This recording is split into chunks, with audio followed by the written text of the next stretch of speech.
Once in a small village there lived a laborer. Every day he worked by digging up soil from the ground.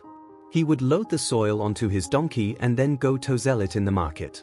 This was his routine. One day while digging he found a stone buried in the soil. The stone was bright and shiny, but he had no idea about its real value. He thought it was just a nice-looking piece of rock. Without giving it much thought, he tied it around his donkey's neck like an ornament and carried on with his work. The next day, as he was walking through the village with his donkey, people looked at the shiny stone. Among them was a wealthy merchant who owned a small grocery shop. The merchant noticed the sparkling stone and stopped the laborer. "What is this shiny thing tied around your donkey's neck?"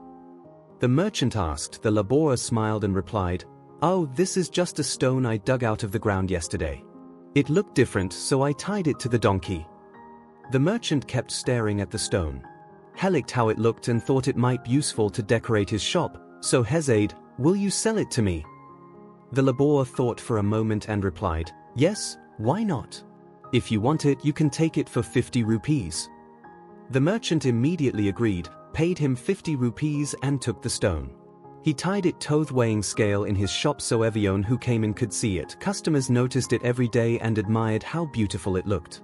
One afternoon, a jeweler came into the grocery shop. His eyes quickly caught the sparkling stone hanging from the weighing scale. He stepped closer, carefully looked at it, and at once realized it wasn't just an ordinary stone. It was a diamond, a very rare and priceless one.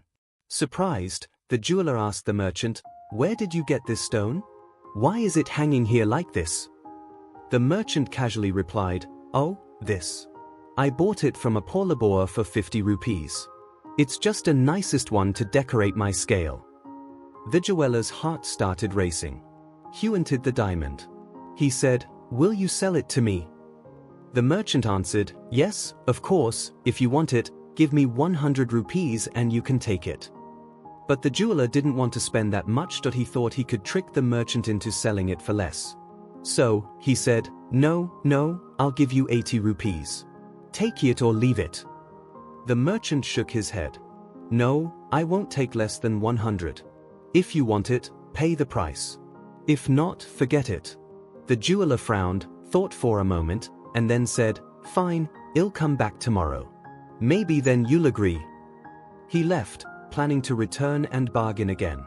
That same evening another jeweler happened to pass through the village. His car had broken down, and while waiting for help, he stepped into the grocery shop. As soon as he entered, he noticed the sparkling diamond on the scale. He looked at it closely, and his eyes widened in amazement. Without wasting a second, he said to the merchant, "Will you sell this stone?" The merchant, calm as usual, replied, "Yes, I'll sell it for 100 rupees. The jeweler immediately took out the money, handed it over, and left with the diamond. The next morning, the first jeweler returned to the shop, but he looked around and saw that the diamond was gone. Shocked, he asked, "Where is that stone? Did you sell it?" The merchant replied, "Yes, yesterday evening, another man came. He gave me 100 rupees and I sold it to him." The jeweler slapped his forehead and shouted angrily, "You fool! That wasn't just a shiny stone. It was a priceless diamond worth a fortune. And you sold it for only 100 rupees. But the merchant just laughed and said, "Sir, listen to yourself. You knew it was a priceless diamond and still you argued over 20 rupees. Because of that you missed your chance.